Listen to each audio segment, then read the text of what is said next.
Hello there. I'm Sean Bjorndal,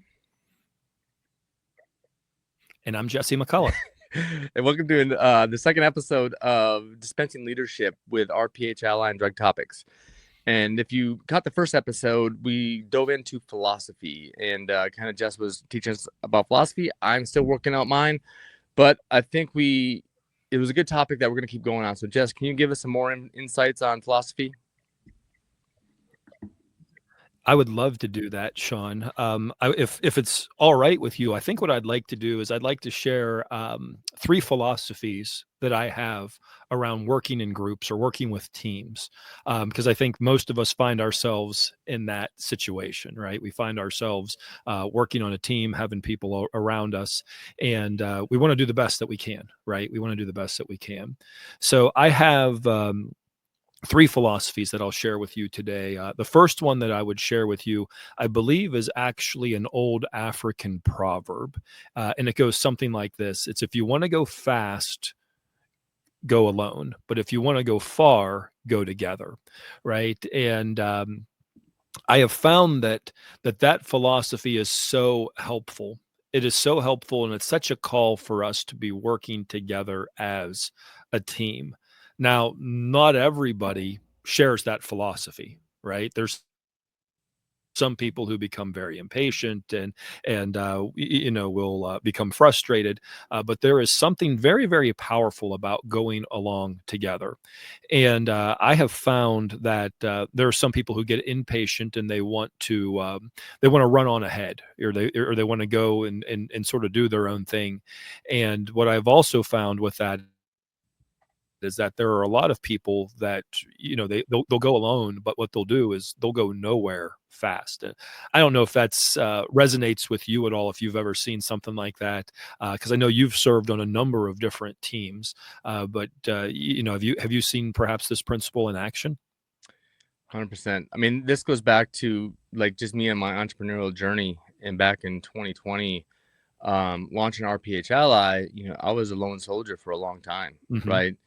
And I didn't really get traction until like late 2022 when I started like having team members and people like come on, not just to be members, but like, hey, let's try to do stuff together, right? Right. And then that's where I saw an uptick of like, hey, wait a second, now we might have something here, right? And then of course there's an up and down and things like that, but that's where you get into the long haul versus short, quick wins. But Hmm. that's where, again, like staying together, going much farther. I 100% believe that. I love that you brought that up today.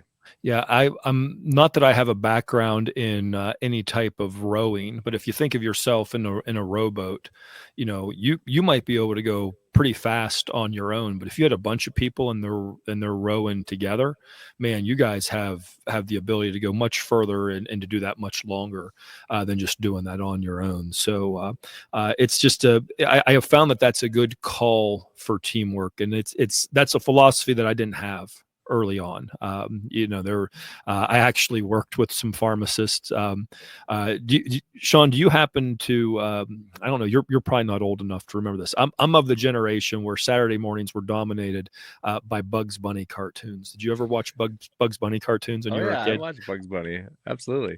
All right. Now there was one, and there's a couple, and I wish I could remember the character's name. I think there were a couple of dogs. There was this big bulldog, and then there was this like little yippy dog that would jump around and be like, "Oh, we're friends." I think one of the dogs' name was Chester, and but like I can remember being in a situation like that, and I was Chester. Like I was jumping around, and I had a pharmacist that I was working with, and she was like, "I hate everybody. Get away from me. I don't like interns. I don't like technicians. Just get out of my way." And it was some of the most unpleasant work environments that I'd ever been in.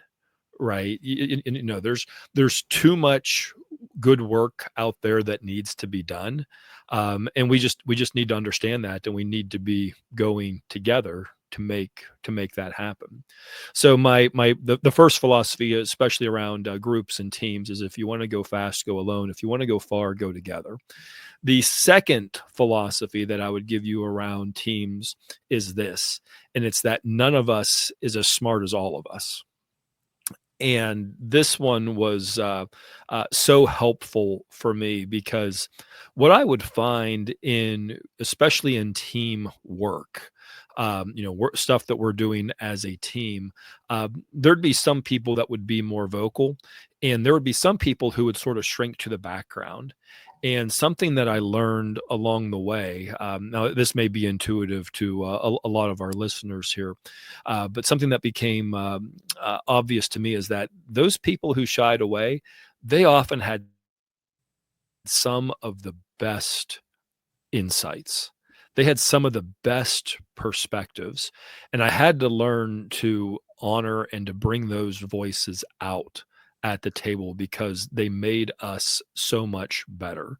There's a lot of folks that can talk and run their mouth about a lot of things, but it doesn't necessarily advance us. And being able to get the perspective of everybody at the table is was so helpful to be able to identify the problems, to be able to articulate the problems, and then also to be able to just gain those nuanced perspectives on being able to resolve the problems.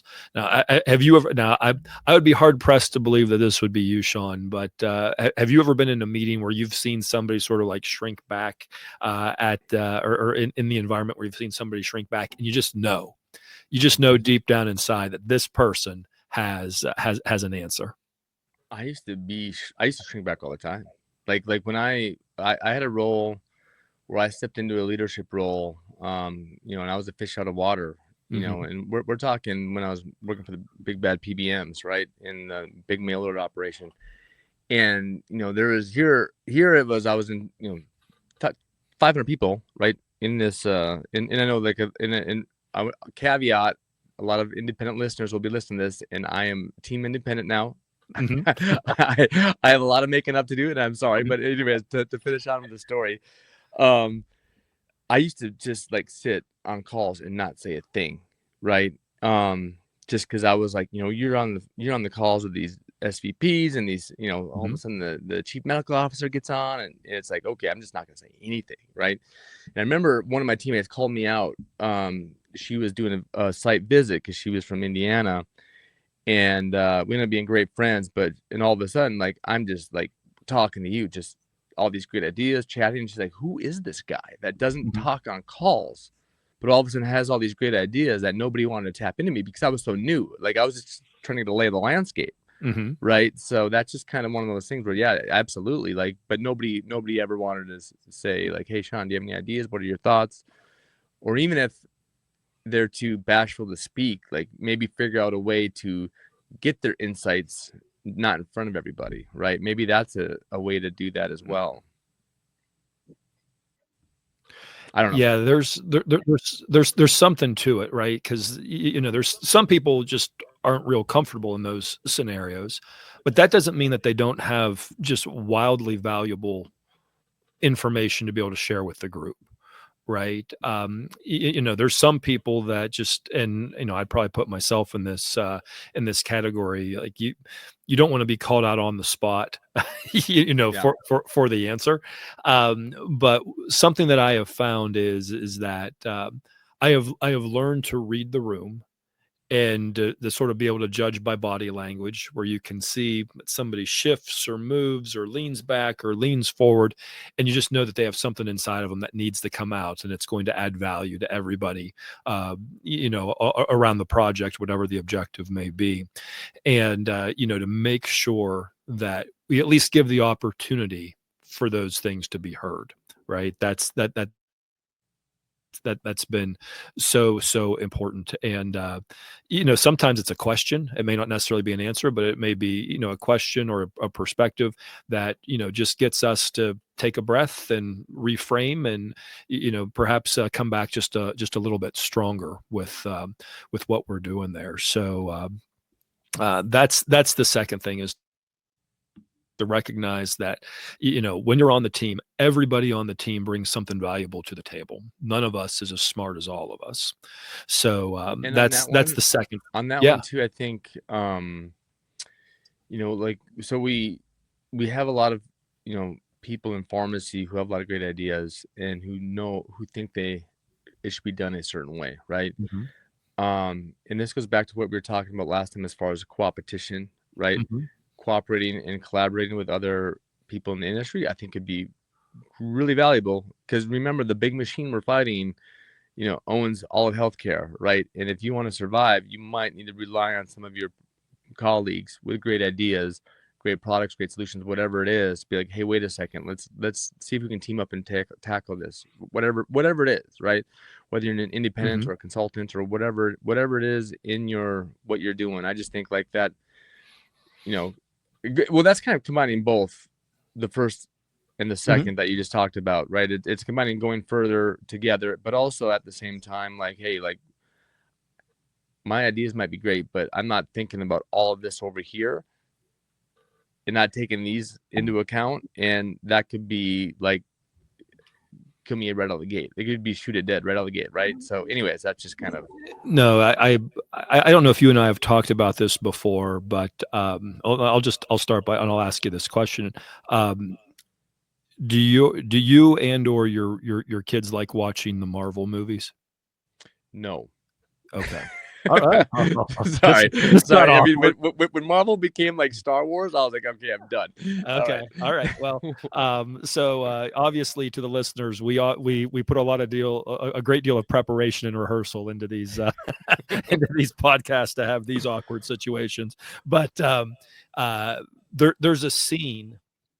There's a scene in the first Guardians of the Galaxy movie, and it's towards the end, and Peter Quill, Chris Pratt's character, says that he has a plan as to him.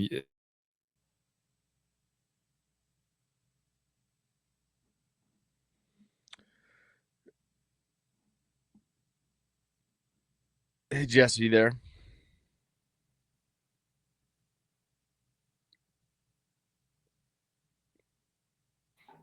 Jesse, with me? I am back with you. Okay, you're back. All right. I'll just have to go in and edit that. Just start over at Chris Pratt. Just like Okay, that's where I lost you. we'll give it 5 seconds here. And Yeah. so, if you've watched the Guardians of the Galaxy movie, there's a scene towards the end of it where the character Peter Quill, played by Chris Pratt, tells the team that he has a plan, and Rocket the Raccoon laughs at him and says, "You have a plan," and it goes back and forth. He says, "Yes, I have a plan." Well, he says, "I have part of a plan," and the raccoon says, "Well, what percentage of a plan do you have?" And he says, "I don't know, 12% of a plan." And I'm going to tell you, I have learned since then. I'm probably overly critical of myself, but I'm a firm believer that I rarely get more than 12% of a plan. Right. I get 12% of a plan. And now if I apply some of these philosophies, if I go fast, I could take that 12% and I can go fast nowhere. Or I can go far by taking my 12% and say sharing it with you, Sean. And that's part of how we got here today, right? You and I have had a conversation, and I bring my 12%, you bring your 12%. Now all of a sudden this starts to add up. Yeah. And we start to get something to that. And it very much just shows that intelligence and wisdom is such a big thing. It's not something that any one of us can have a complete monopoly over. So it's just such a good thing to be able to collaborate with people on that. Um, if I can, and if we have time, maybe I'll even give a bonus philosophy here today. But the third philosophy I want to give you around working with teams is this, and it's never judge your team by what you get out of it. Judge your team by Yeah. what you put into it. Right. This is something that was hard to learn. Right. This is something that was really hard for me to learn. And because every once in a while things would come down and you would say, "There's no way on earth this could possibly work." Right. This is too bizarre. Right. Whenever I got the phone call in 2005, "Hey Jess, I need you to train some pharmacists to give flu shots." In 2005, that wasn't happening in very many pharmacies, right? And it was, well, I could have taken that and I could have said, "Well, this won't work." And heaven knows there were many headwinds against us in 2005. We didn't have any payers, or we only had one payer. with Medicare Part B. You had all sorts of resistance in the marketplace. This hadn't been seen before, and so it would have been easy to not put a whole lot of effort into it. Right. But the secret and the philosophy that I share with you is that don't judge it by what you get out of it, judge it by what you put into it. Because what I've found is when you put that effort into it, you're going to get a lot more out of it. And it may become a direct proportion, or maybe it's a new learning. It may be a new perspective. It may be an enhancement that you're able to make. But if you and I get into something, for example, Sean, and we put the effort in, now all of a sudden we both have more experience, and we now have increased our intelligence on this, and we've increased our experience and our perspective. And if we're going together, we have this opportunity that we can really improve these things moving forward. Now, I don't know if that makes any sense to you, but I'll see if you have any if that rings any bells for you. Deep thoughts, honestly. That one's a tough one. Mhm. I don't have any examples off the top of my head as far as, I love it though. I mean, this kind of goes back to Kennedy. Like, it's not what this country can do for you, but what you can do for this country, right? And I Right. think that, gosh, I love that one though, because it's like, okay, I'm just thinking about pharmacy in the state we're in right now, and I'm just thinking about my struggles over the last few years in the entrepreneurial journey, and it's like trying to start businesses, and even like you said, going into a meeting, like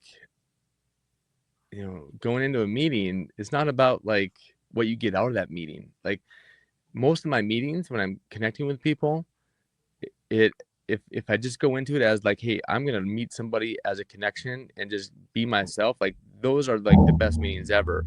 I had one yesterday where this guy starting this really cool, innovative like primary care health model, and he's talking about needing pharmacists, and there's a potential collaboration there, and it was just fun because like we didn't even talk about that piece of it for like it was like the last 5 minutes, but we were so engaged in talking about zip codes, area codes, what they Mhm. mean, and Mhm. it was just kind of like really funny. And anyways, I'm sorry, that's kind of a rant that maybe doesn't make sense at this point, but I don't know. I'm still lost on that one, but I do Well, like it though. let me explain it this way.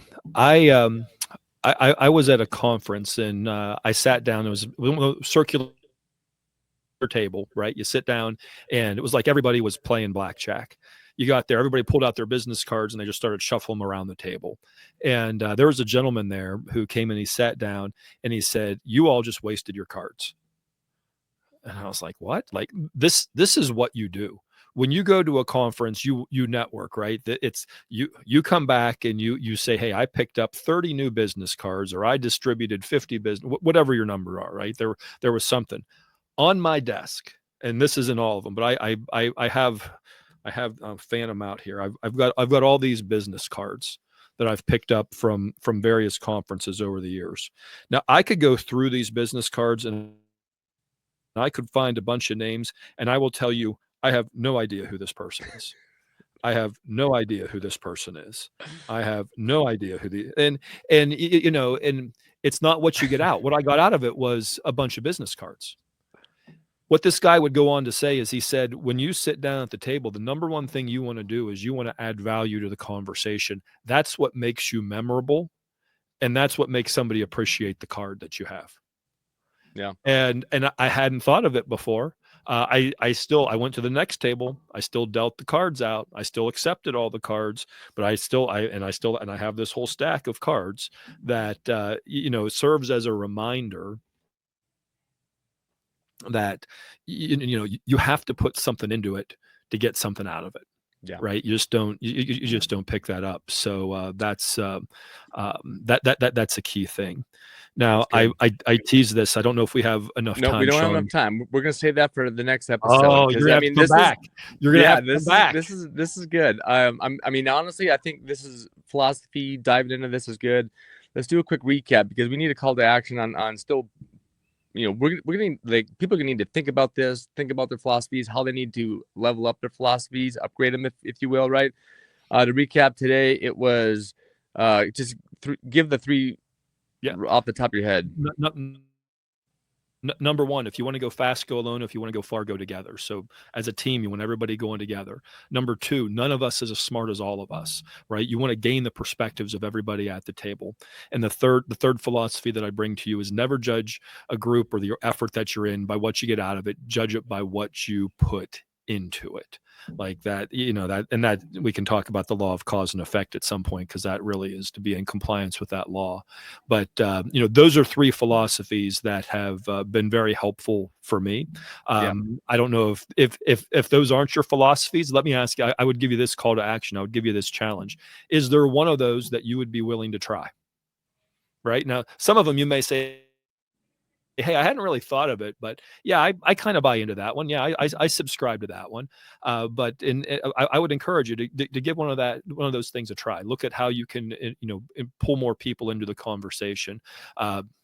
Look at how you can make or help people be moving in the same direction, and make sure that everybody's putting in the effort into the work that you're doing, because that's really where you're going to start to see the benefits come to life. that's awesome, Jess. Appreciate your wisdom. Love it. We'll see you next week or next episode. Take care.